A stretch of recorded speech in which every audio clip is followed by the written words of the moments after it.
I simply faded away, in the sense that my ability to direct myself was lost, mentally as well as physically.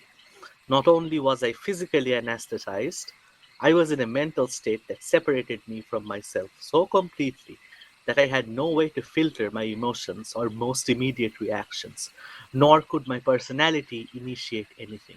I was reduced to raw biological response. It was as if my forebrain had been separated from the rest of my system, and all that remained was a primitive creature, in effect the ape out of which we evolved long ago. Okay, so that was from page 18 of my edition of Whitley Strieber's Communion, which we can credit with, if not introducing, then certainly popularizing the image of the gray alien, the ones who, unlike the little green men, probe things up where the sun don't shine.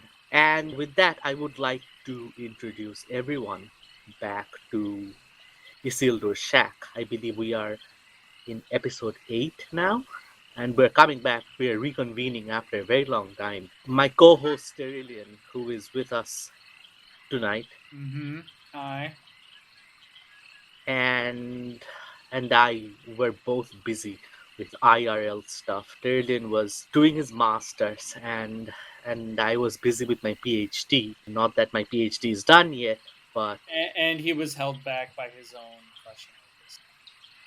and I was held back by my own crushing obesity. Yes, yeah. Plus, there was a bunch of other things we had to deal with. The shittiest of which was the passing of our very great friend, Knight Errant, who left us to go to his eternal reward on the 30th of December last year. Yeah, so this grief, work, and being a fat fuck that prevented us from coming back sooner. But we are back, Just and to clarify, I'm not obese. I'm just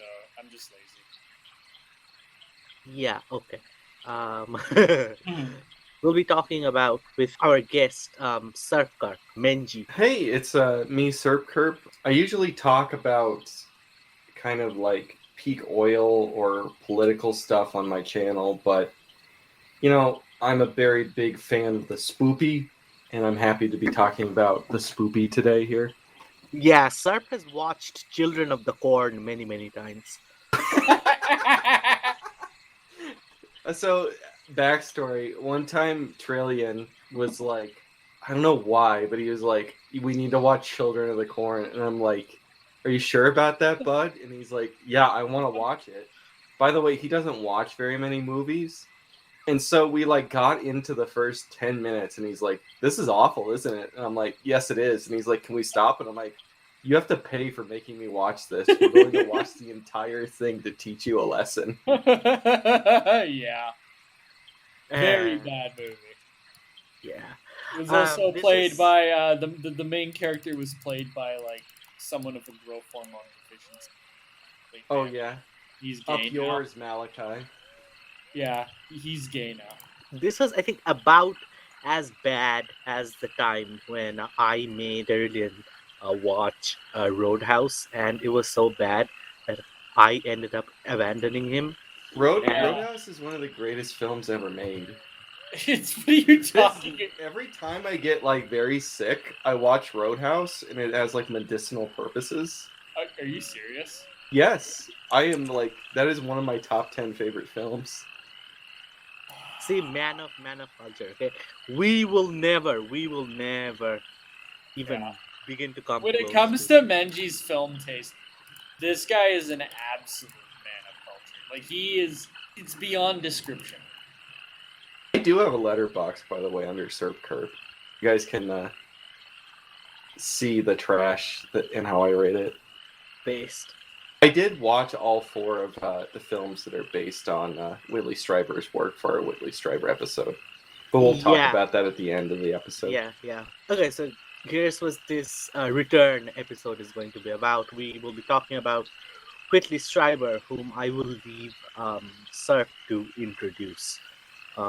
Yeah, Whitley Strieber So It is it began- Strieber or is it Strieber? Let's get that I've out of heard both. How's it spelled? Strieber. Strieber. It would I've be heard. E. I think he said Stryber himself, but Yes, but Art in Bell German, says Strieber. in German, it would be E, not I. Yeah, if but if the I is before the E, it's an E. based linguist that speaks German here. Yeah, and I mean, let's be honest here. Well, I mean, a lot of Americans pronounce their own German name correctly. It's not like people in my family pronounce their own French names incorrectly either. So Which would probably make it incredibly. yes. Anyway, It's Whitley Strieber is he started out his career as a horror writer. I guess he was in advertising before this, but he started out his career as a horror writer, part of like the 1970s, 1980s horror boom. Obviously, the most famous writer to come out of this boom was Stephen King and then Dean Koontz. But Whitley Fuck Strieber, him. By the way, we hate King on this channel. We hate him. Well, yeah, we're he's right. the eternal boomer whisperer.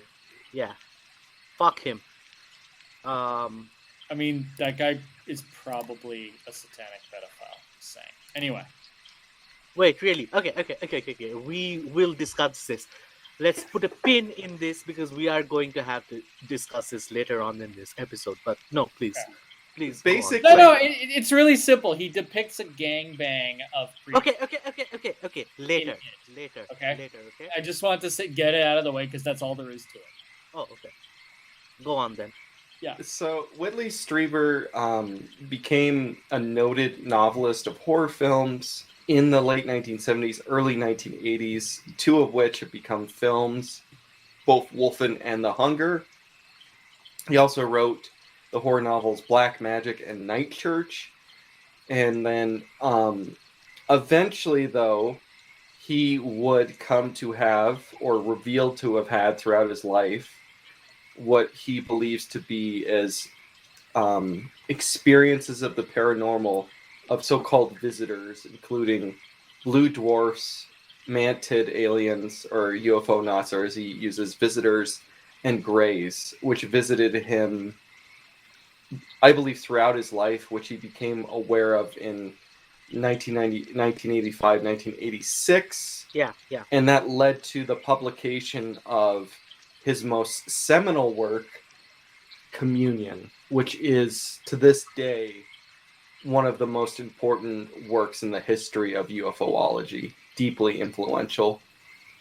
Deeply influential, and not just that, but it's also as a work of literature. Okay, let's put it this way. If we take him at his word, then it's a literary nonfiction, right? As a work of literary nonfiction, it is actually very well written, and he gets straight to the point, which is something that is almost completely absent from his fiction work. Um, it's a very well written book, and the prose is truly unsettling. He will get to that in a moment, but There's a little bit more I want to talk to about his biography. He's currently 77. He was a frequent collaborator. Is Art Bell still alive, or is he just retired? Oh, no. He died about like 4 years ago. Yeah, he was a frequent collaborator with Art Bell. One of the most, also one of the most influential American commentators on the paranormal, with the legendary Coast to Coast AM. Yep. He wrote the book The Coming Global Superstorm, which is basically plagiarized and made into the film The Day After Tomorrow. Yep. After Communion, Strieber kind of went in the direction of transitioning out of horror writing into writing about the supernatural. And he has continued to write fiction, but for the most part, after he wrote Communion, there have been noted novels such as Billy or The Forbidden Zone, but most of his I don't know, book sales or prominence has come through his supernatural writings. And Yes. it over time, it's begun to veer into New Age religion, which we'll get into later Which as well. and some of his most recent fiction works, such as 2012, The War for Souls, and The Omega Point, and I believe Critical Mass. I think these three are more properly speaking in the um, techno conspiracy, techno horror genres. So, Um, nice meme fryer, you're a much more prolific reader of Strieber than I am. Could you list out the books you've read? I have read The Wolfen, which is Strieber's debut novel. I have read The Night Church. I have read Communion. I have read Coming Global Superstorm, which he co-authored with Art Bell. I have read Critical Mass. I have read The Greys. I have read Alien Hunter Underworld and its sequel, The White House, I think. I've read The Omega Point, and I've read Hybrids, and also the speculative future history that he wrote with James Kunetka called War Day. So these are his fiction books that I've read. And as far as nonfiction, I've read Communion. I've read the book that he wrote fairly recently with Jeffrey Kripal. What's it called? Supernatural? Supernatural.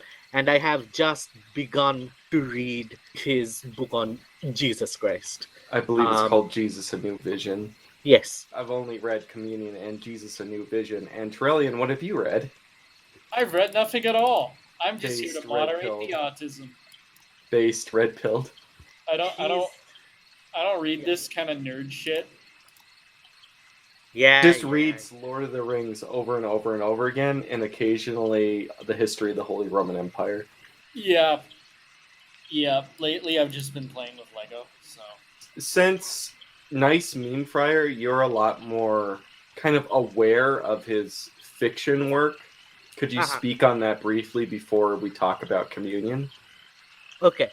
So, in technical terms, right, he does not know how plot works. He has no fucking clue how pacing works. So, you can see this way back in The Night Church, for example, or in The Wolfen, where the lead characters are still piecing together how the main plot element functions when the plot has moved past them and there's like 20 pages left in the book. Uh, he doesn't know how pacing works. He wastes a lot of time padding with pointless dialogue and exposition and side stories that go nowhere when he should, in fact, have been advancing the plot. oh, so he's just like Tolkien. Ah, It's okay. Hey, go on. it's my general comment on him.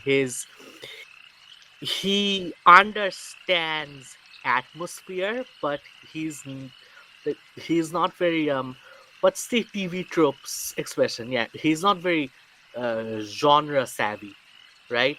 He doesn't. So unlike Stephen King, right? There is actually very little guile and very little self-awareness when it comes to his work. It's almost as if he doesn't really know that he's writing fiction. So Is that more of a detriment, though, or a positive for Well, him? maybe he's not writing fiction. We're going to get to that in a second. we're gonna get Hold up. we're gonna get to that. Critical Mass, for example, which book I think came out in 2009. It's about Broken Arrow situation, so a lost nuclear weapon and atomic terrorism and things like that. So that's actually very. In that, I think he takes certain plot elements from Tom Clancy.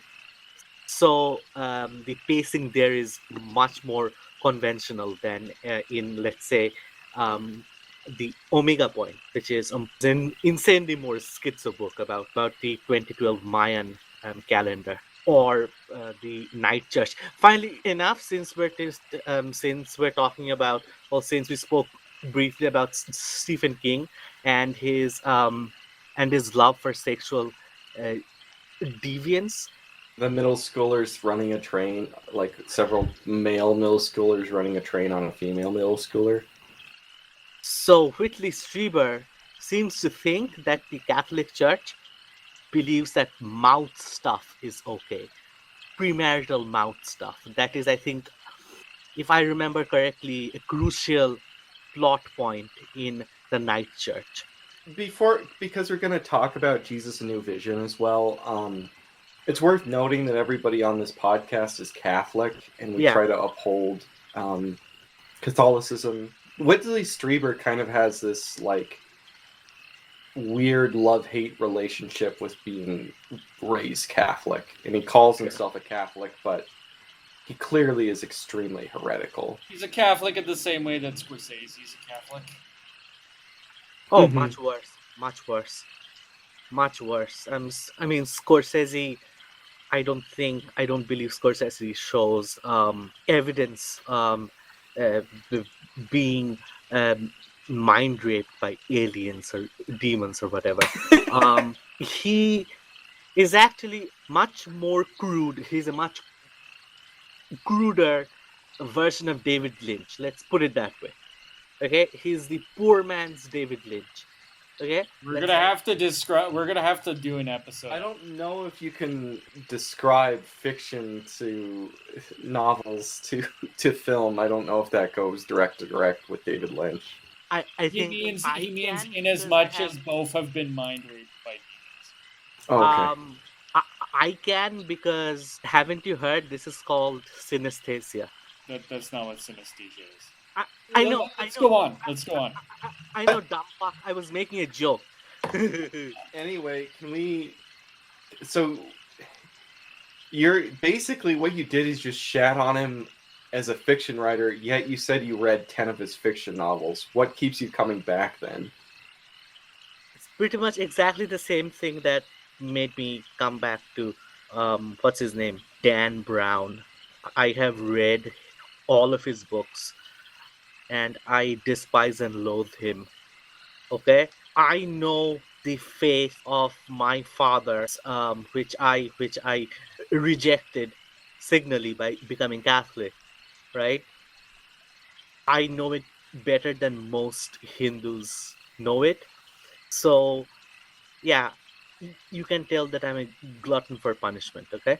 Um, Well, let's back up. You were telling me about his fiction work that he has a characteristic of ferocity in his work that somebody like Stephen King does not have. yes, yes. It's almost as if, as I said, he doesn't know that he's writing fiction. Um, he says the most outrageous things so simply, right? That you would almost be inclined to believe him, right? It's when Art Bell would talk about, oh, I don't know, uh, something happened in Roswell in 1947. Yeah, it's like when Art Bell spoke of things like this: a complete absence of theatrics, just in your face recitation of facts. That's the aesthetic impression I get from Whitley Strieber. So what's an example of something that he says that? In Communion, right? He says he describes his 1985 abduction, right? And I'm going to read out a passage. Okay? He says, Whitley ceased to exist. What was left was a body in a state of raw fear. I do not think that my ordinary humanity survived the transition to this little room. I died, and a wild animal appeared in my place. This is a very extreme thing to say, but the simplicity with which he says it, it gives the impression of It's very down to earth. he's very down to earth. It's very like so I think we should transition now into talking about communion proper. Communion is a very so I'm trying to like at loss for words to even describe it. So Whitley Strieber obviously was a horror writer before he wrote Communion, and he says that Communion is something that really took place to him. Well, on the onset, you really are looking at this guy, this horror writer. He wrote about vampires. He wrote about super intelligent wolves hunting people and like neo-Gnostic cults trying to destroy the world. Now he's going to talk about aliens, and he's saying it's real. Obviously, it's a fake novel. Wink, wink. It's not real. And then you get to Communion, and it's just like it's extremely compelling, and it feels overwhelmingly real. You don't make up. I don't think it's possible to attain this degree of verisimilitude. Like what he's describing in part two and part two subsection. He is interviewed by his psychiatrist Donald Klein, who also wrote a couple of books on interviewing abductees. He describes this session in a way it's not possible to make this up. Why would you? It's like a woman describing herself being raped, because that's essentially what happens throughout his that is experiences essentially what in happens abduction. throughout.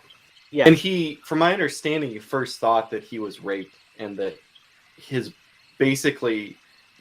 mind was trying to tell him that it was aliens and he wasn't raped by men, because it was too overwhelming for him to understand. Like he was blocking it out. And only later did he say that it was the visitors, as he calls them. So in Communion, so the book is designed as a series of sessions, as it's essentially just transcripts of his sessions. Yeah. Under hypnosis, recalling things he's experienced. Yes. Let me read this out. This is page 57 of my bootleg copy, right?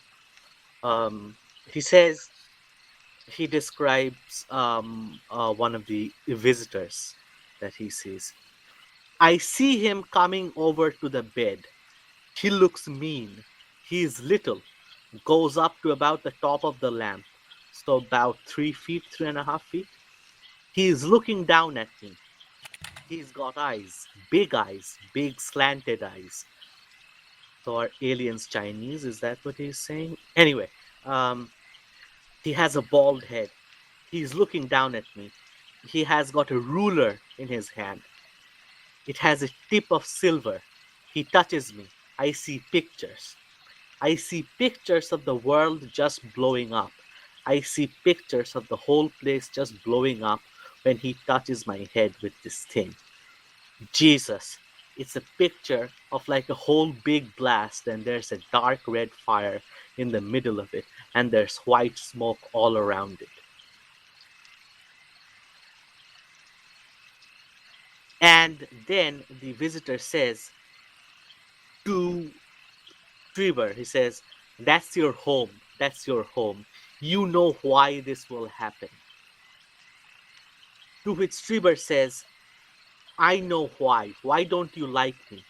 Why do you hate me? Visitor, Strieber replies, saying, I won't hurt you. Do you see just how this is structured? Just how the encounter is structured? I mean, do you see the absolute schizophrenia of a figure coming up to you and then touching your head and just beaming pictures of destruction, of the planet just blowing up? Well, didn't the same visitor beam into his head pictures of his son dying? Yes. And that was overwhelming and disturbing to him? Yes. Yes, that actually happens in. I think that is in the same session.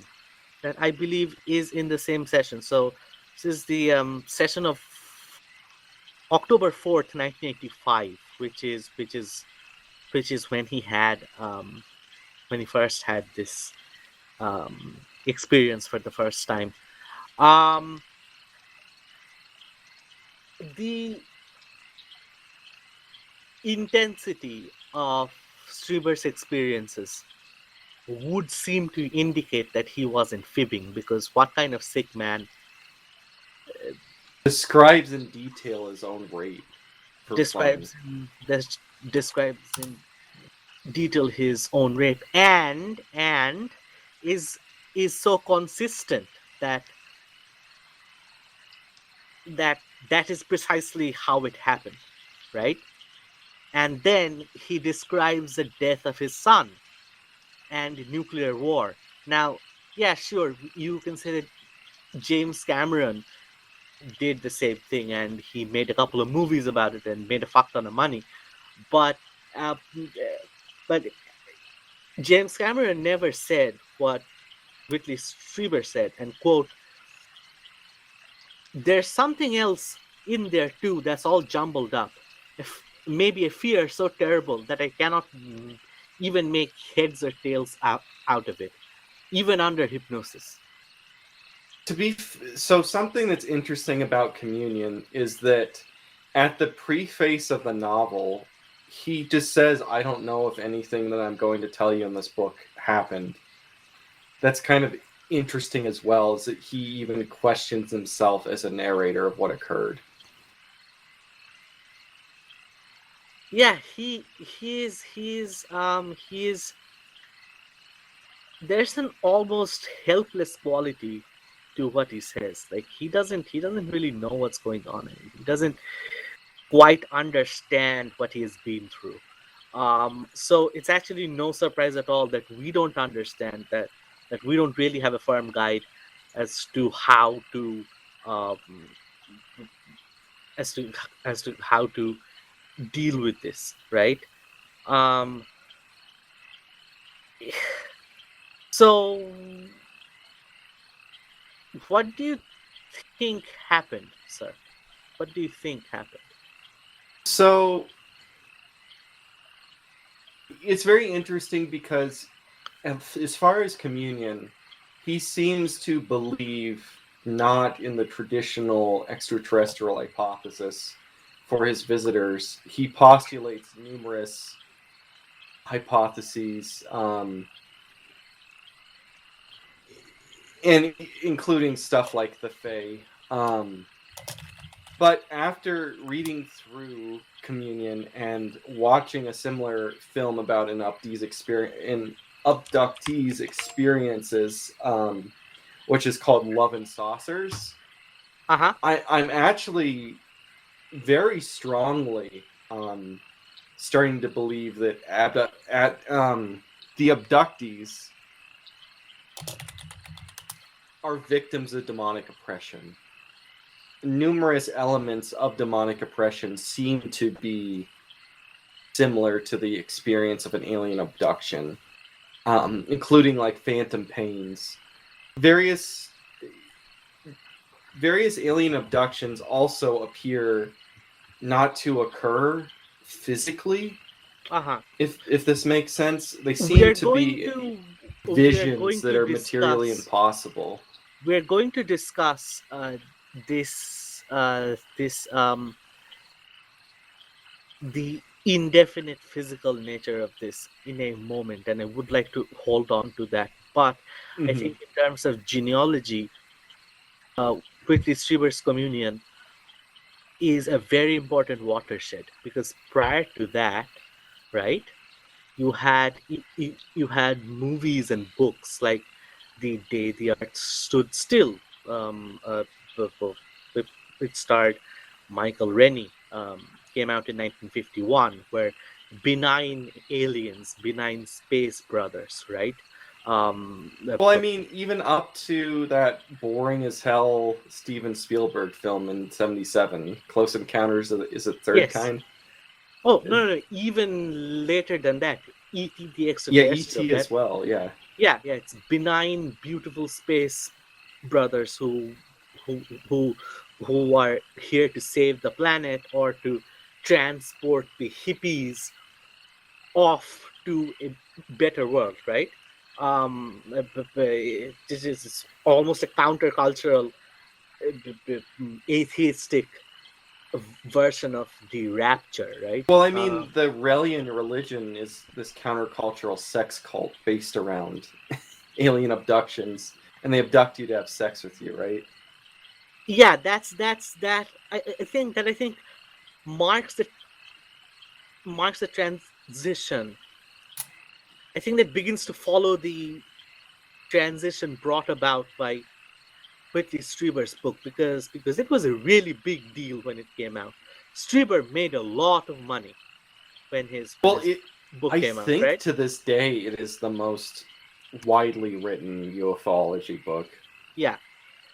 So it's around this time, around 1985-86, when the image of the alien changes from the wise elder brother in space. Think To the interdimensional rapist. into interdimensional rapist, right? The old cliche of the little green man with antennae on his forehead in a silver spacesuit, right? Looks like Uh, someone wants to get raped again. yes, yes, Terlian, I read the text you sent me just now.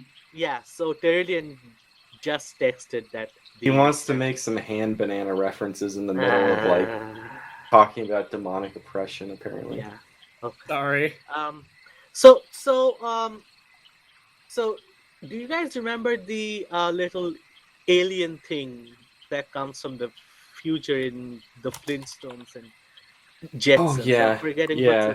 Is he the what's it same called. character in both the Flintstones and Jetsons? Yes, yes.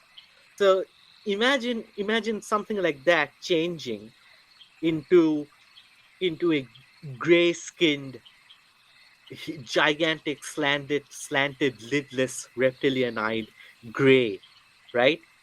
No hair, huge eyes, gigantic head, tiny bodies, right?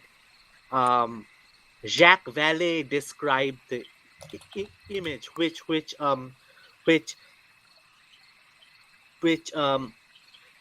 uh, graces the cover of Strieber's book. Jacques Vallée describes it as wise and benign.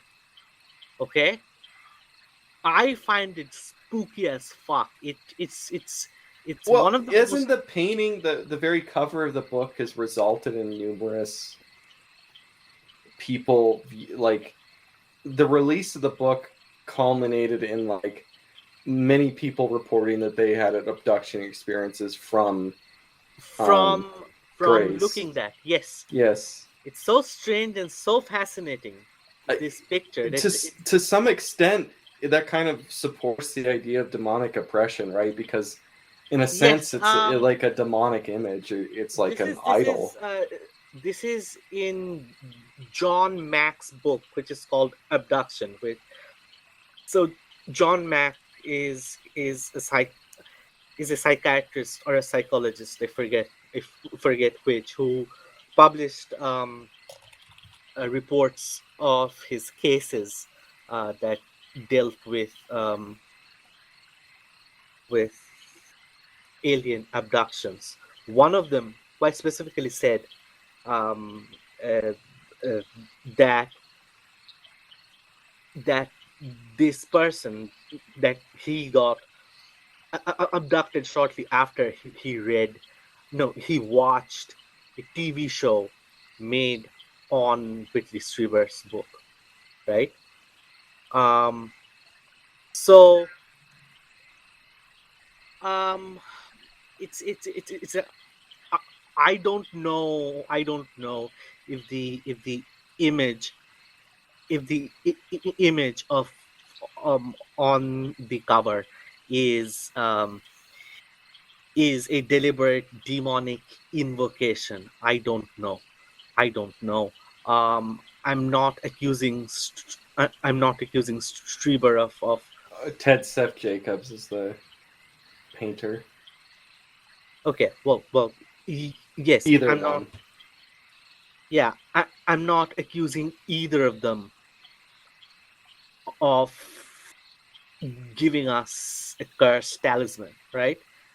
But images like these are very important. I mean, Jacques Vallée certainly seems to hold Strieber in very high regard because in Strieber you find the explication of what you were talking about, the strangely non-physical side of it, right? Um, I could will you? say this about UFO knots. So, regardless if you believe the Patterson film is real or any of these cryptid videos or films, Yeah, it's worth noting that there's more pictures of werewolves than there's pictures of greys. there. I mean, there's like what, like one picture of a gray that people are willing to say is real. Debate if it's real, yeah. Yeah, there's there's like a grand total of one.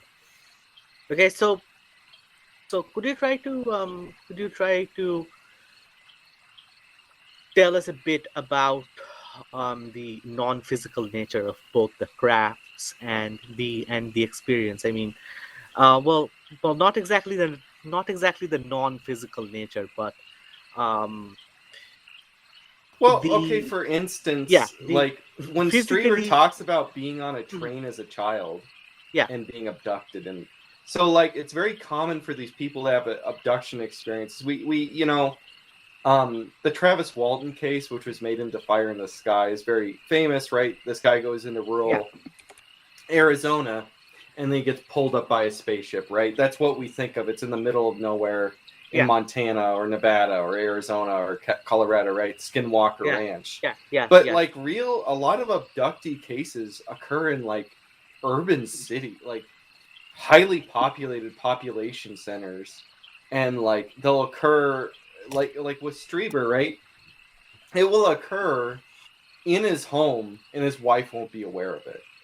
Yes, Now through in the book, through hypnosis, she apparently just fainted, is what she said during it. But like, it's worth noting that like it's common for somebody to say that they were abducted by aliens, yet somebody like their child or their wife is in another room at the same time they're supposed to be abducted. yes, yes, Um, and so like obviously that would hint towards it being non-material. There's also like now of course I'm going to forget the word in the middle of a podcast, but it's also very similar to a waking nightmare. Do you remember that's right. exactly what the scientific term for that is? In night terror, I think it's Yeah, called. like a night terror, a sleep paralysis, Yes, right? yes, sleep um paralysis. Yeah. I don't think I've ever suffered from full on sleep paralysis, but I've been in a state where I could not tell if I was waking and sleeping, and I would continually wake up over and over again and think I was in the real world over and over again. And then when I finally woke up, I didn't actually believe for like hours that I was actually awake. Uh huh. That like baby or like light, like beer light version of sleep paralysis, it's Yeah. very distressing. It is.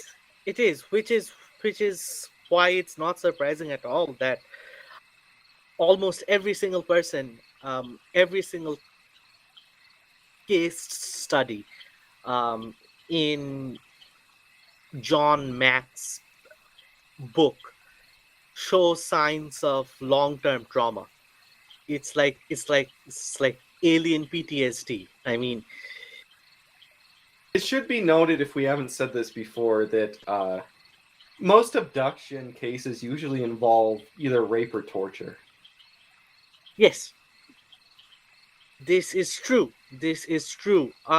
Which, let's be honest, what would all-powerful aliens, if they were actually aliens who were able to travel faster than light or across, The known space, universe.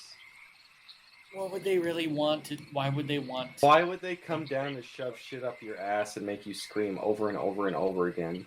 Exactly. So And then not really say anything, or well, even when they say things, it's going to be something like, "No, I don't hate you."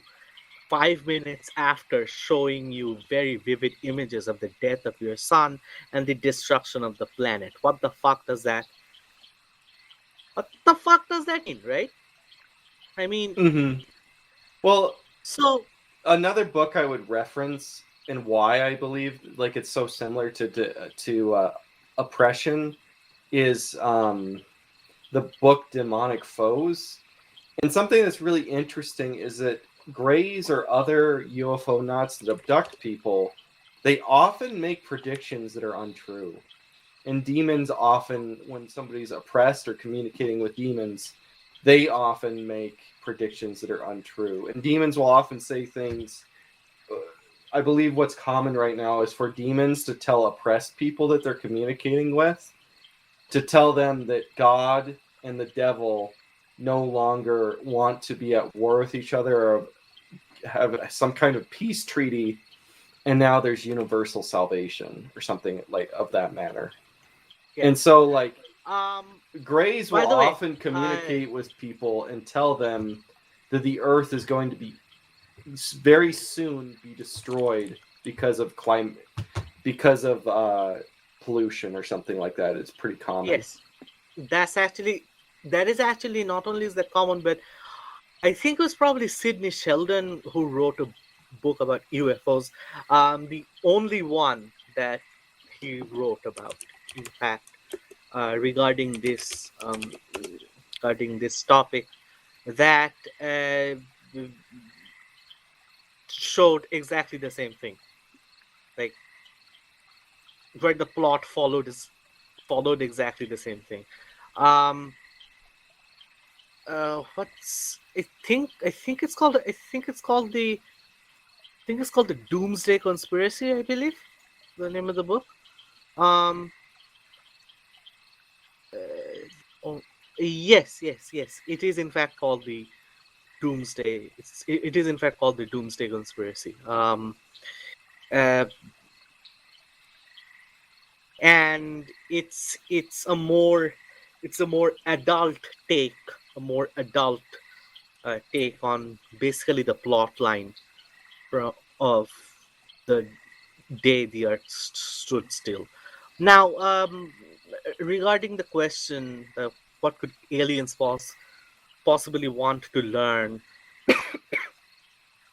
despite having superpowers? and But Yeah, by why would raping you us. travel across the physical universe exactly, to come here to rape humans? Yeah. exactly. By the way, before I forget, the Demonic Foes book you mentioned, I want to say that it's by Richard Gallagher, and Mm-hmm. the full name of the book is Demonic Foes: My 25 Years as a Psychiatrist Investigating Possessions, Diabolic Attacks, and the Paranormal.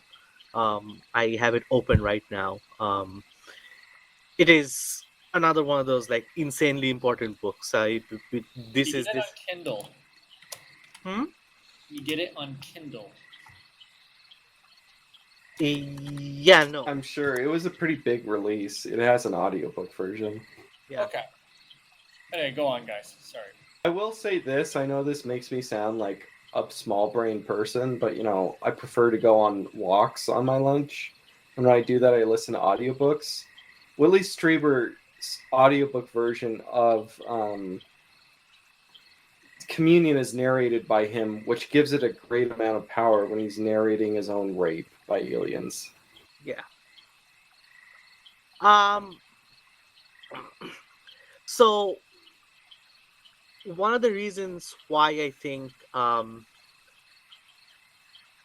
Whitley Strieber is such a good foil to the more scientific explanations of UFO and abduction phenomena is like the appalling um, concluding claim made by Jacques Vallée in his book Dimensions.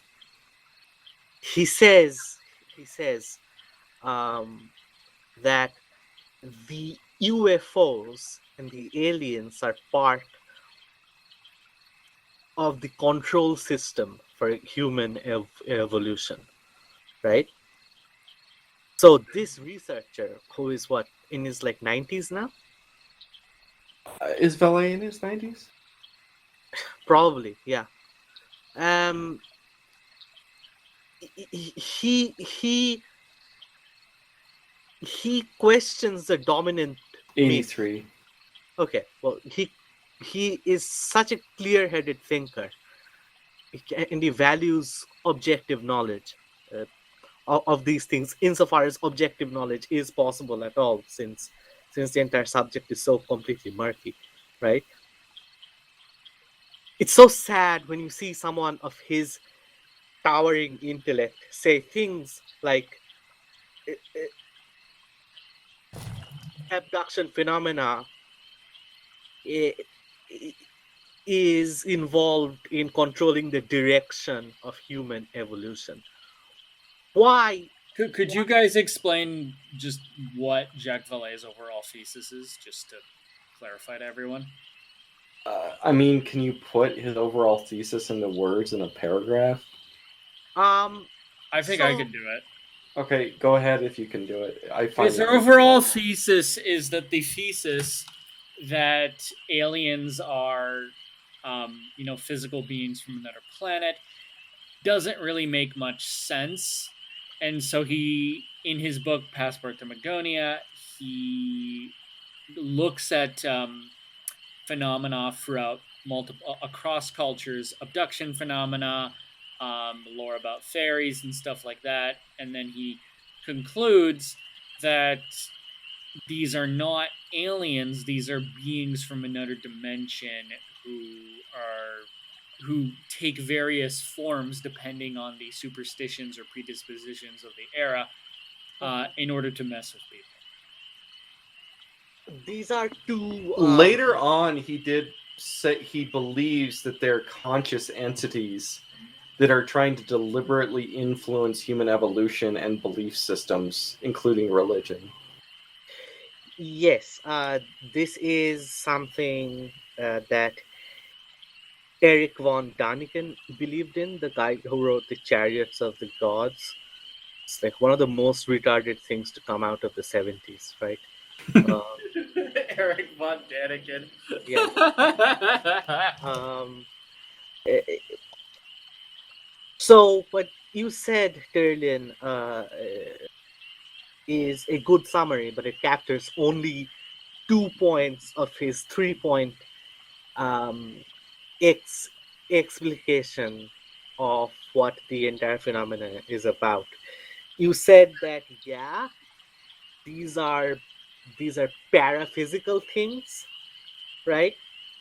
There's inexplicable paraphysical phenomena that you cannot just write off because they leave records, they leave traces of heightened radioactivity, um, for example, or they show up on radar scopes, or uh, they leave debris, pieces of metal that do not correspond to any element on the periodic table, right? Or have really strange com compositions like lead and lithium and molybdenum and radon and things like that. It's just things, compounds and alloys that should not exist nonetheless exist, and they are prone to very rapid decay. Which is to say that these pieces of physical evidence tend not to last very long. Um, that's one part of it. The second part is, as you said, the psychic accompaniment to all of this. The Fey folk connection, which he talks about in Passport to Magonia. However, the third and a fairly important thing, and he explicates this in his book called Messengers of Deception, which is one of the which is a spiritual sequel to Passport to Begonia, is that the existence of this phenomena is surrounded by deceptions of the military slash intelligence variety produced by actual distinct discrete human groups in order to pursue some agenda.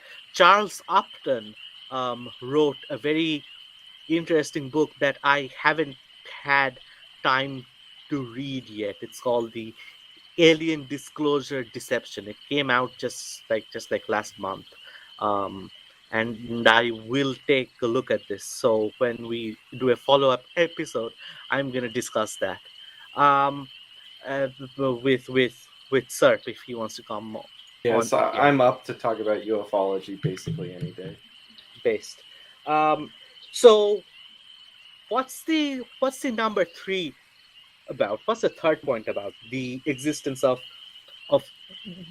deceptive but groups in the military or in government that run psyop programs to to control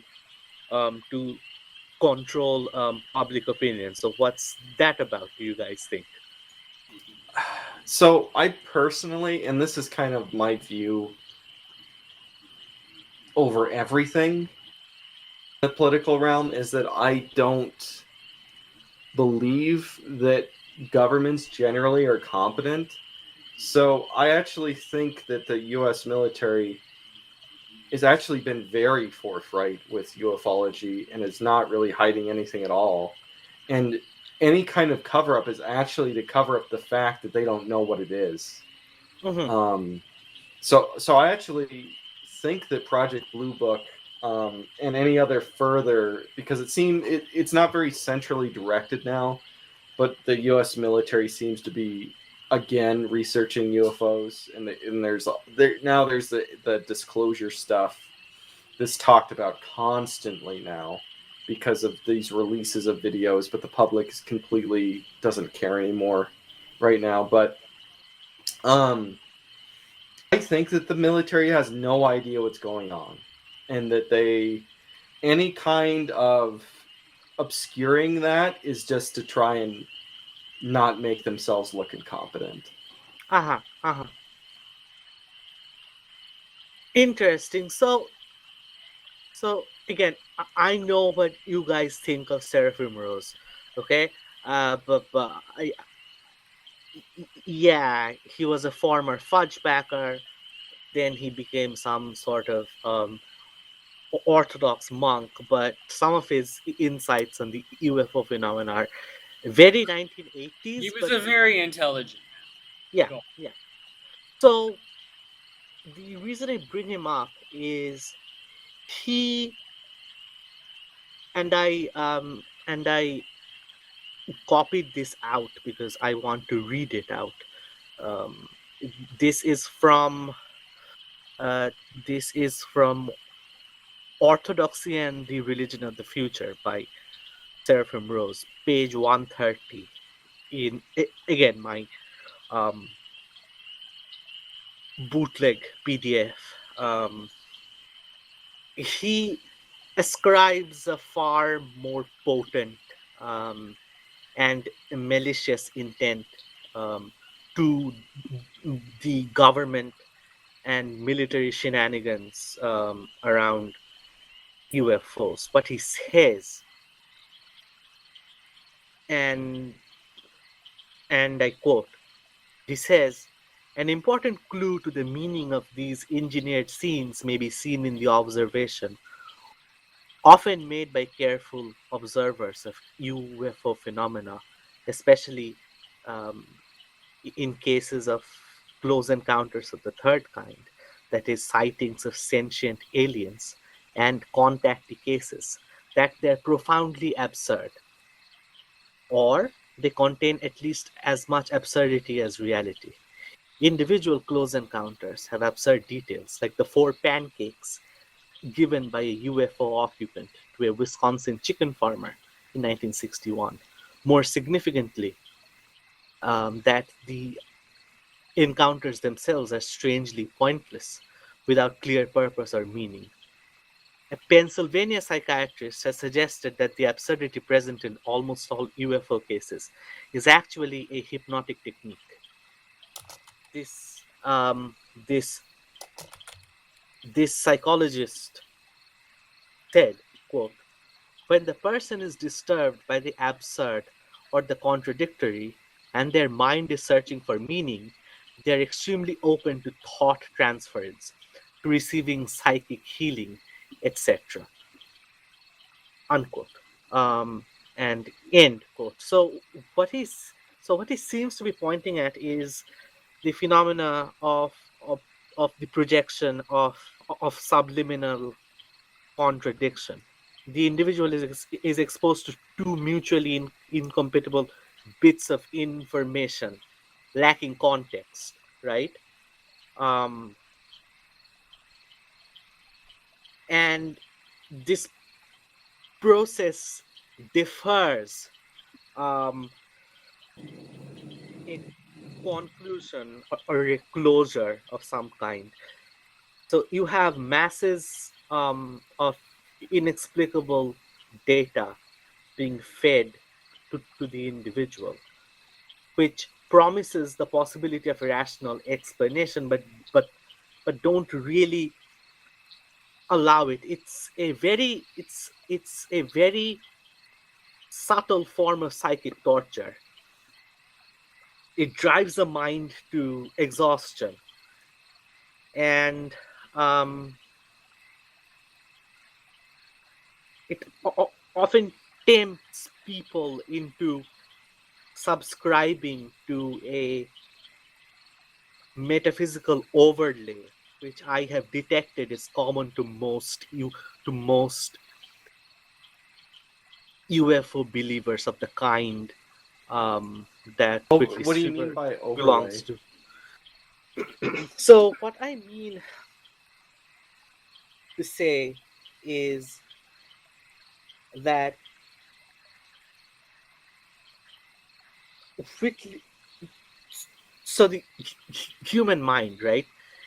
It searches for meaning. It searches for a rational structure to a set of things, right? Mm-hmm. We are pattern-seeking creatures, and mm, uh, pattern-seeking. Um, yeah, we are pattern-seeking creatures, and we desire to have a structure into which all data points fit, right? So, what I think people like people like Jacques Vallée, but less, but but less in well, Jacques Vallée too, and Whitley Strieber, and all of these other people end up believing in or subscribing unintentionally is is is a is a is a gnostic tarp that covers the detritus of data and partial analyses, right? Mm-hmm. So in people like Strieber, Strieber most of all, you will have elements of metempsychosis, right? The precarious nature of observable reality, and of a belief in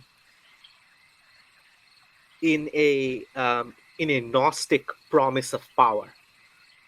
That is that is a trend. That is a trend that has been observable in Strieber's writing and in the writings of John Keel, for example, who wrote the Mothman prophecies, and in the writings of Jeffrey Kripal, um, uh, over the past 50 or 60 years.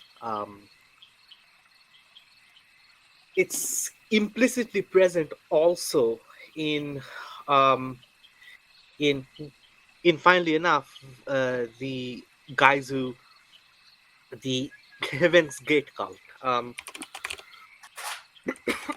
want to note something that's really interesting about Keel or Valet or all these people that believe in this interdimensional hypothesis of aliens is that they always. It's strange in a sense that they take these things at face value. So, like, as a Catholic, my gut feeling is that you should never, like, anything this Gray says, you should not take it at face value just because it says it has all this power. Yeah, I mean, it could clearly be an illusion.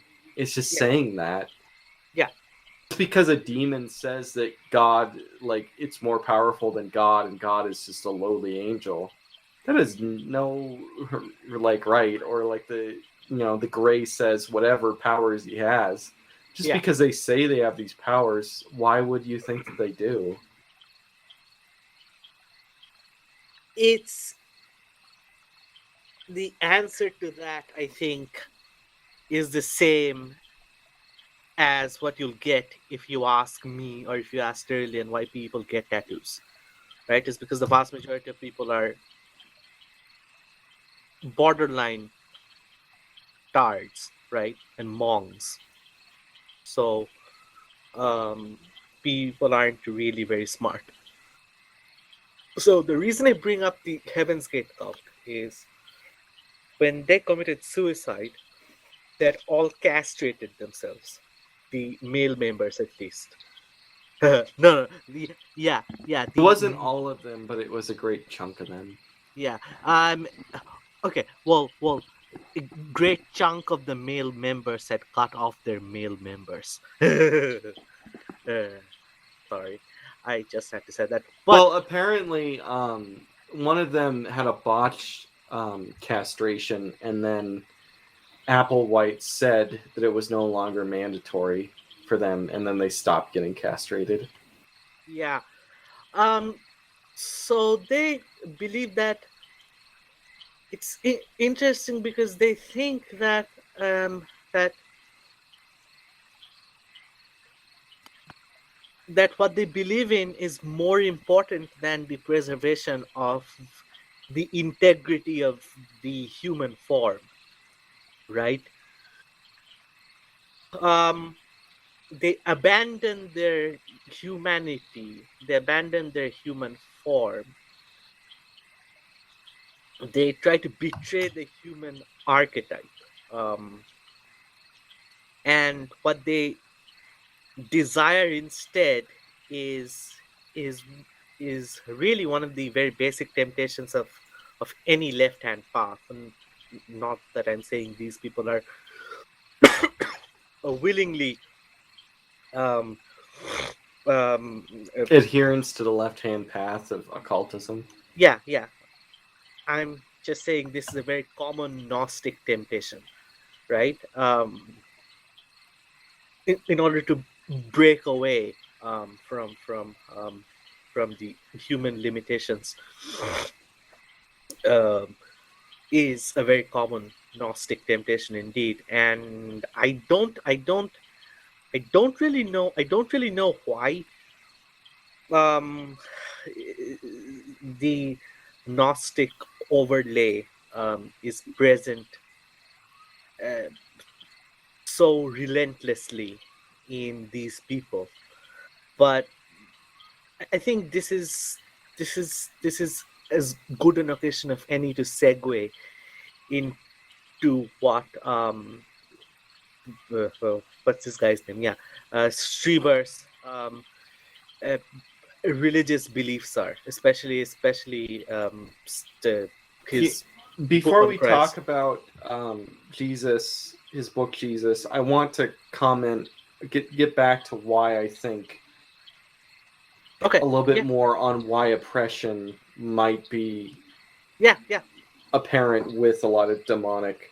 Not, I mean, I just did a Freudian slip. Alien abduction, right? Uh-huh. Before alien abduction became a thing, there was an area of contactees from other planets. This is, and I think that technically still contactees are still around, but within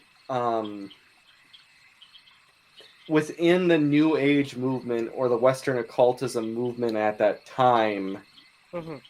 uh, this was spiritualism. What's the successor religion to spiritualism? Um. Theosophy. Yes. I have a hard time pronouncing it out loud. I do.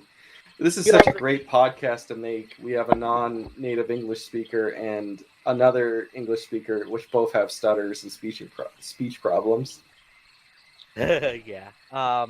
Theosophy. So at the time of spiritualism and theosophy, you know, theosophy has this idea of contacting the learned elders, the ascended masters. And Yes. so Yes. people were Moria. attempting through seances to contact these ascended masters. Yeah. And according to Catholic theology, right, this is like a no-go. This is the most idiotic thing Yeah. you can do is Yeah. attempt to contact spirits. Yeah. And Yes. many of these spirits that were being contacted said they were from other planets, either throughout our solar system or throughout the universe. Yes. And this clearly leads into the abduction. It's just that this era, the contactee era of ufology, it was people attempting to contact them first. Now we have the people being forcibly, without their will, contacted by these someone, these entities claiming to be outside of our world, right? Uh-huh. But like the contactees follow a it's very connected to Western occultism, and you know, Aleister Crowley saw a gray before anyone was ever abducted by a gray. I did not know that he had seen a gray. So Could he you tell me sketched about it? out a gray. The name of his Oh, gray right, right. was Mm-hmm. Lamb, right? Uh-huh. Uh-huh. And so like there's a clear connection to occult behavior and then going into the abduction phenomenon. And the Uh-huh. other thing is like often people claim that alien bodies are inserted into them and that they have pain from these alien bodies inserted into them, including Strieber himself. He said that something was like inserted into his ear and that something was inserted behind his ear and stuff like this. Yes. This is very similar to oppression by demonic entities, because Yes. demonic entities, when you're not fully possessed by them, when you're oppressed by them, which is very high level of influence over a person, they often cause pain on people repeatedly, phantom pains that cannot be scientifically explained. Yes. Alien abduction often goes with scientific pains which cannot be physically explained or scientifically explained. And then also, they're obsessed with sex and they're obsessed with rape and torture. Yeah. And then finally, it's heritable. Stryber talks about how his son saw the entities as well. Now, I haven't read the follow-ups, and I don't know if his son has continued to have seen these entities, but it's very common for people to inherit seeing abduction entities, visitors, or UFO nuts, as you will, from their parents, and then their children inherit it, which is very similar to curses within the Catholic study of demonic influence. Yeah. Uh-huh. And is there anything else you want to comment on this part of it? Um, I think I would like to ask Tyrillian to tell us why he thinks radioactivity is such a common feature in when we're looking at. Adduction phenomena. Oh, okay. Well, this was an ass pull I came up with a while ago. So take it with a grain of salt. I'm no physicist. But demons have a tendency to cobble together um, bodies, which the late Knight Errant would call meat puppets, right? Uh-huh. Basically, they will cobble together a lot of exotic material to produce certain effects or to produce their bodies. But these exotic materials are incredibly unstable, and so they'll tend to decay. And in the process of decay, you'll have radioactivity. Actually is very interesting. That I is thought about far it and like away. That is far and away the best explanation I've ever come across, and I will love you forever for coming up with that. Yeah. Can I talk about one time Knight Errant told me about his view of meat puppets, and he described the pre-antediluvian world as basically the manga Berserk, and Yeah. that the Nephilim were giant meat puppet monsters that were like controlling the world and enslaving humanity. I mean, isn't that more or less what the Book of Enoch says? I mean, the Book of Enoch is like insanely schizo, and, Yeah. and it's and it's incredible. I mean, so awesome. Anyway, let's transition. Oh, were you going to say something, Trillian? Just a reminder, the Book of Enoch is in no way definitive, besides not being canonical, that there's a lot of stuff in there that, like...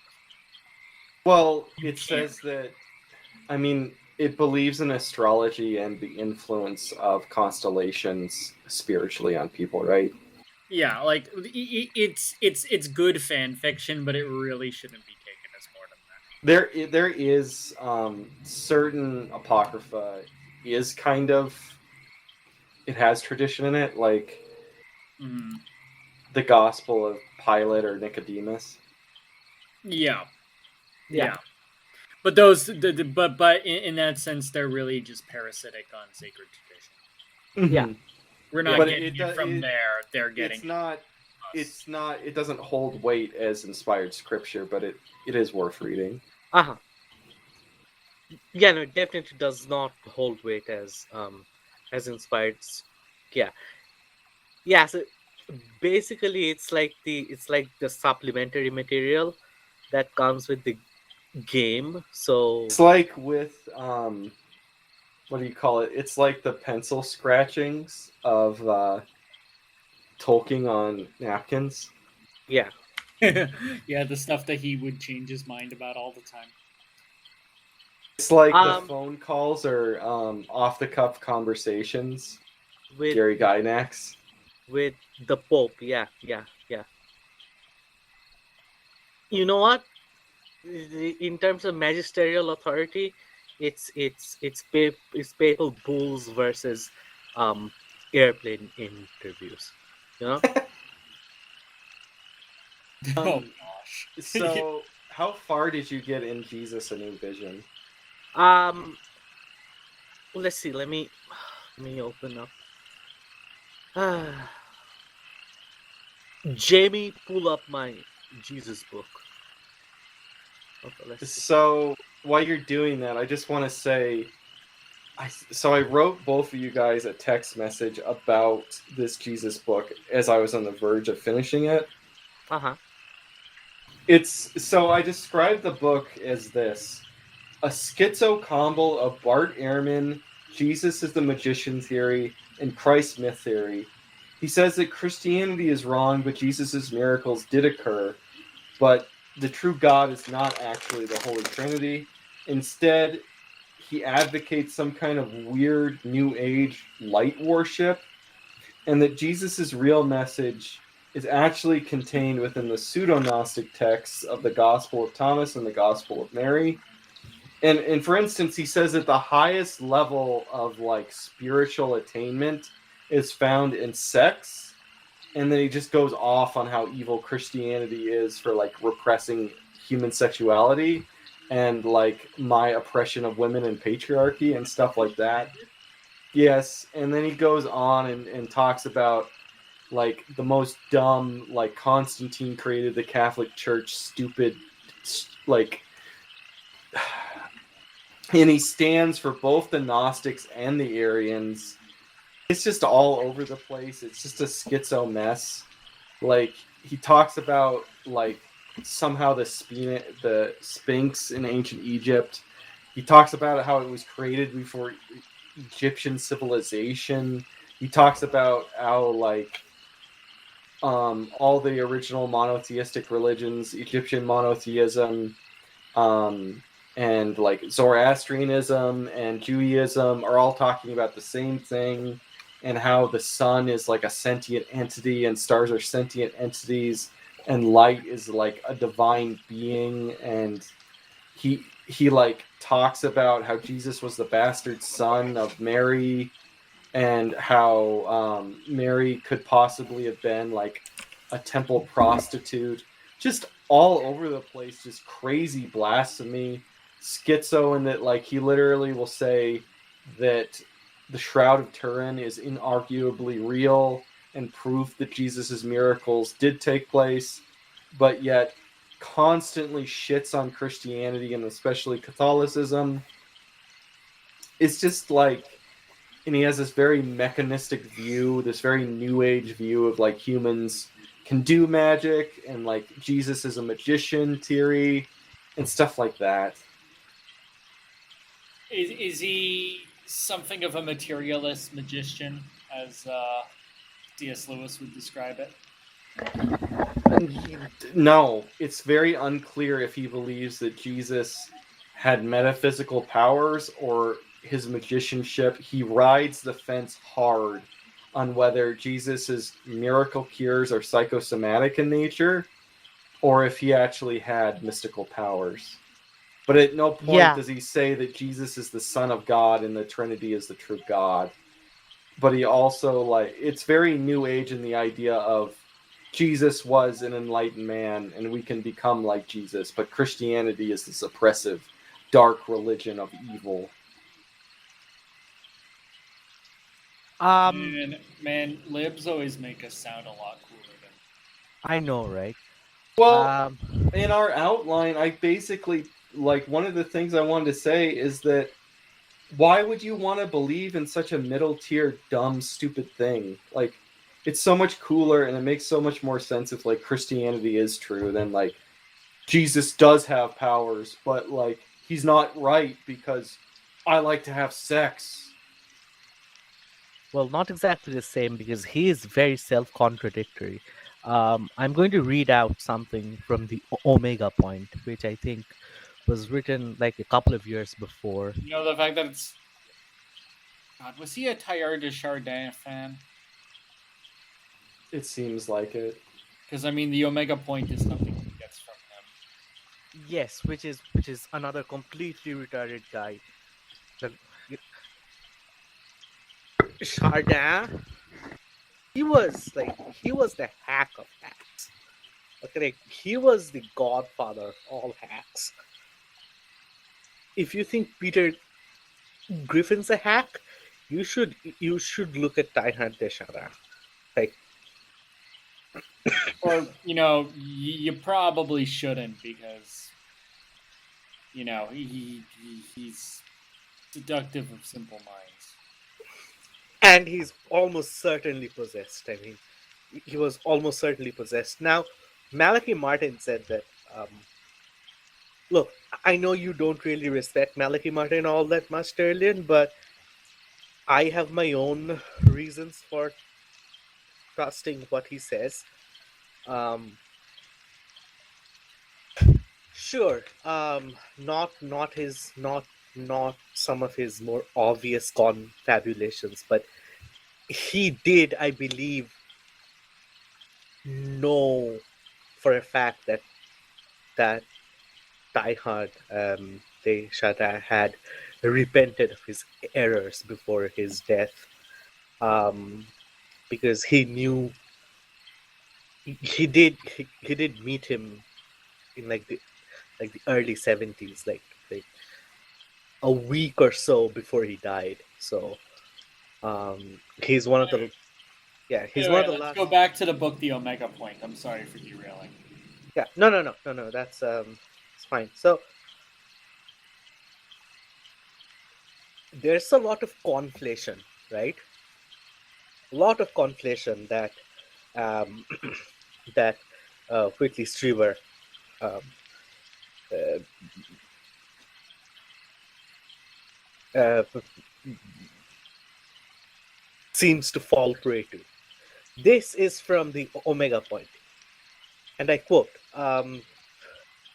"The secret of Quetzalcoatl's power is that he is a humble god.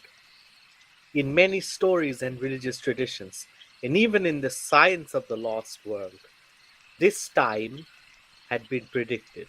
And by this time, he means the Omega Point, um, the consummation of the world in a paracyclic sense. But you would have to read the book for that. Anyway, let me continue. But there was one statement about it that turned out to be the clearest and the most profoundly true, which had been made over 2,000 years before the old cycle had ended. It had been uttered on a little hill in Palestine by a tired man with a matted beard, the last public practitioner of the lost science.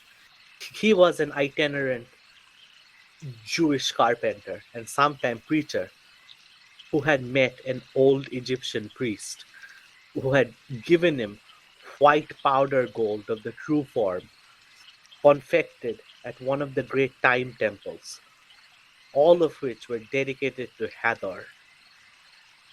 This one was in the Sinai, and it was here that he was taught the secret laws of reality, which enabled him to raise the dead and heal the sick and see clearly along the dim halls of time.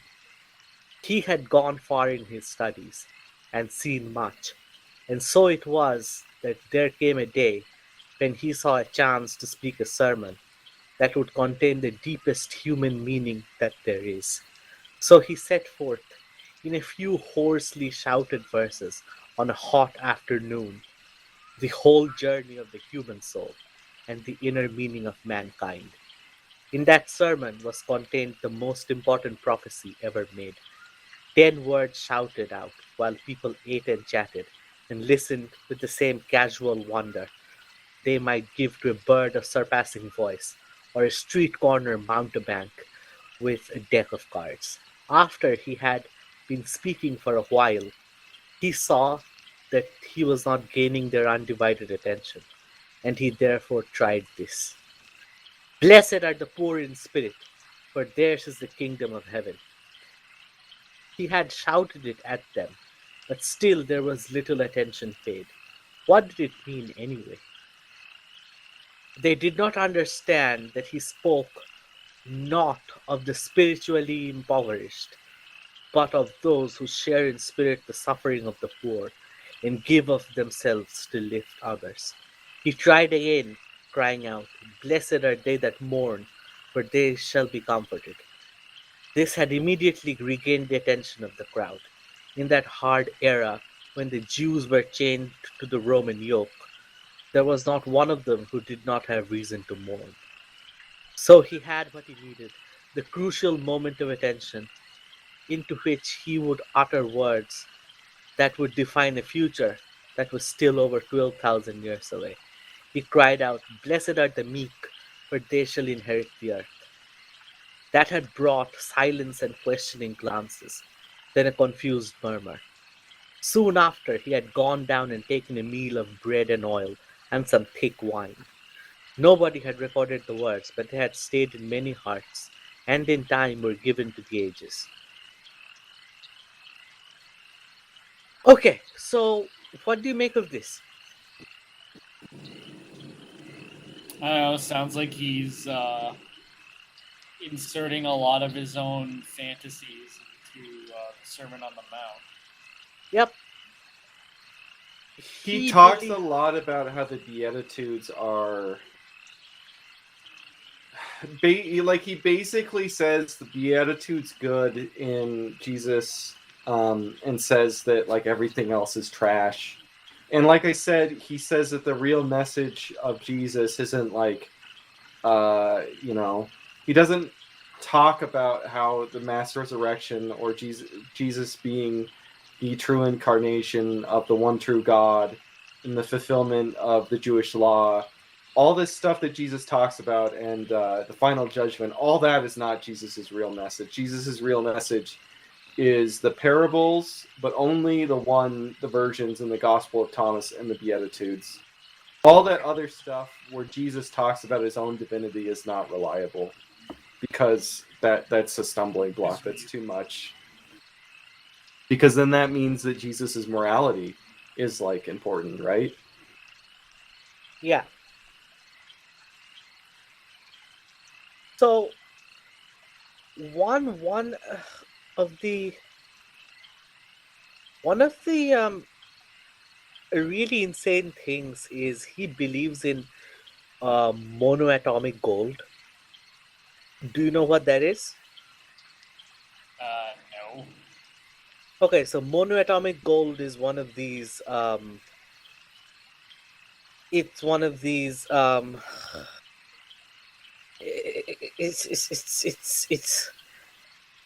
It's apparently one of these miracle um, elements, um, M state miracle. Uh,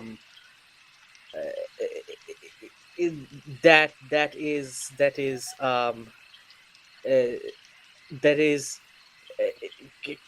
it's called the elixir of life apparently, and it quote creates a transmutation in the cellular structure which affects the light that the cell contains. Okay, so this is it acts on multi-dimensional levels and can ensure that the left and right side of the brain are more balanced. Like it doesn't really make any sense.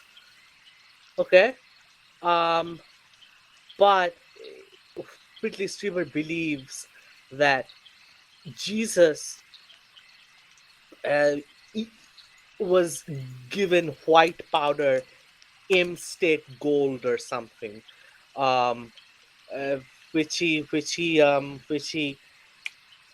got from I think Lawrence Gardner's book, Lost Secrets of the Sacred Ark, which is one of those people that Art Bell would interview. Um, Really, like he really believes this strange mismatch of like new age spirituality and like pseudoscience, and he's trying to put this forward in this book is like Jesus, like he really wants to say that Jesus was like this like important and like enlightened figure, but he also does not want Christianity to be right. And if I may Michael Jones it, I think that has to do with the consequences of Christianity is right and what that has to mean, right? Because that means because he scoffs at like the authoritarian religious dictatorship of the Middle Ages, and like he scoffs at like Christians' chastity is like horribly oppressive, and mob patriarchy and all this stuff. Like he wants to have his cake and eat it too. He wants Jesus to be this highly enlightened figure, but he wants all the cushiness of modern liberalism.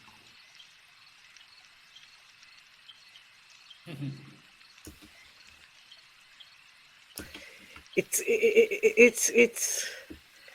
it's one of those things that doesn't really make much sense when you think about it. Like he was probably very high on his own supply.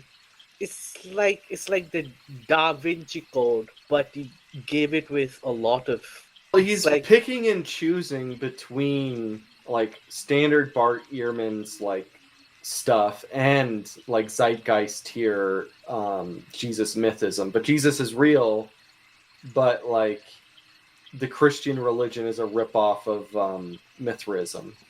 yeah, or something like that. Yeah, yeah. Um, it's just you know what you know who he reminds me of? Like most of all, he reminds me of Linda Moulton Howe or Who's Linda. that? She's one of those people who has been on the podcast scene before podcasts were even a thing. Back when the radio was king, and Mm-hmm. and Larry King was the radio king. Mm-hmm. From then, she has been coming on Art Bell for a very long time, like 30 years almost. And what she's been involved in is animal mutilations and crop circles and UFO sightings. Basically, she's one of those people who has never come across a conspiracy theory that she didn't like. You know, uh, one of those people. It's. I think Tyrion made a very good point when he said that Whitley Strieber, a materialist magician of some sort, as C.S. Lewis said. Materialist magician being someone who won't acknowledge actual spirits and the like, but will acknowledge all sorts of weird new age, vaguely defined forces. Yeah, In an attempt to make room for some kind of magic. basically, the kinds of people who will not go to church but will listen to old Art Bell Coast to Coast shows on um on Skinwalker Ranch. Whitley Strieber is a very odd man. He also seems to believe in tarot. Oh yeah, he does. He talks a lot about tarot cards. Yeah, he does. I actually wonder what he says about the Blessed Eucharist. What does he actually say? Do you know? Like, have you? He describes it as magic multiple times in the book. Okay, you know what? Let me do a text search. I don't know if he uses the term Eucharist. I think he just uses the term communion. Oh, Talks about how Christianity is like a more egalitarian version of you know, I'm trying to find the right term, the mystery religions of the Roman Empire, because its mystery of communion, of the Eucharist and consecrated wine is so cheap. So it's like the egalitarian version. mhm.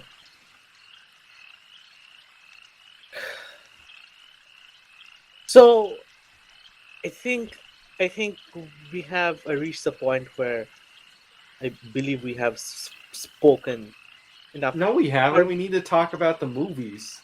oh, well, in that case, I haven't really watched You haven't Wolfen. seen The Day After Tomorrow? I have seen The Day After Tomorrow, It's such a and meme of a movie.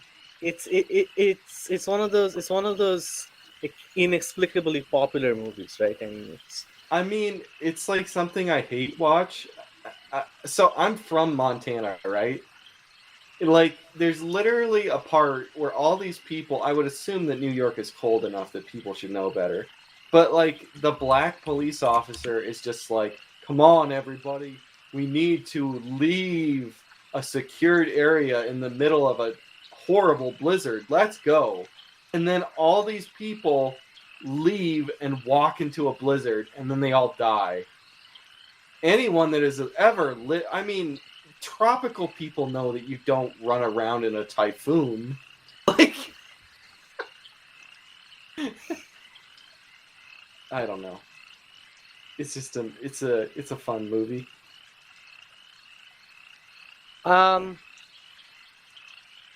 interesting. I would assume that Tralian saw that, but maybe he died. I've seen it. It's so when I was in grade 7, we were asked about the movie by our teacher, and he said, and I said that I had seen it, and he was like, "It was great, right?" And I'm like, "No, it was terrible." He was like, "It was great, right?" No, it was terrible. But Yeah. what is your guys' opinion on that film? It was pretty shitty, but it was Okay. funny. I don't know I like the part where the main character is like, I do all I failed my calculus test because I'm smarter than my teacher. Just Jake If I Gyllenhaal. can't, Very does he relatable. say he does like advanced calculus in his head? Like he does everything in his head. Yeah. which I mean it's possible, but like you wouldn't not write your solutions at that level. When you have to be like a sociopath to like not understand that a normal person can't do calculus in their head and that you have to like write it down to get credit. I mean, in fairness, like calculus is Okay. I just think that it was like, I know I was able to do a lot of work in my head in like high school, middle school math, but like I didn't ever try to argue that I had to write it down, and I wrote it down because like I had to get credit. Like the kid is like an asshole in that movie. well, I mean, he's played by Jake Gyllenhaal. What do you expect? Yes. I Jake mean, Gyllenhaal is the biggest fucking prick in Hollywood. everybody walks around in the middle of this terrible blizzard, which is supposed to have like at least negative 50 Celsius or something, without like gloves on and with exposed faces, without like baklavas or something. Anyway, let's wrap up. Did you guys? Has anybody seen The Hunger, Wolfen, or Communion, the film here, other than me? No. I So really haven't. I'll briefly review all three. Wolfen is a very muddled, confusing horror film, and what you told me about the book, it must be an extremely accurate adaptation because it's. I have no idea what's going on. It's like a mix between a neo-noir film, a political thriller, and a horror film about monster wolves. And I can't tell like their tales what's happening. And then The Hunger is like this super atmospheric movie about vampires, and it's got all these sick ass goth beats from the early 80s. Highly recommended to a Catholic audience. I need to put a heavy asterisk there. Homoerotic content. From a female perspective, homoerotic women on women. It's not, no, it's off-putting. And then Communion is a timeless classic with the legendary character actor Christopher Walken. He said he gets raped. He like stares at the aliens in a way that Whitley Strieber wouldn't, and like laughs at them and stuff like that. It's actually, the screenplay was written by Strieber, but like from my understanding, Strieber is like vehemently upset with Christopher Walken's interpretation of him.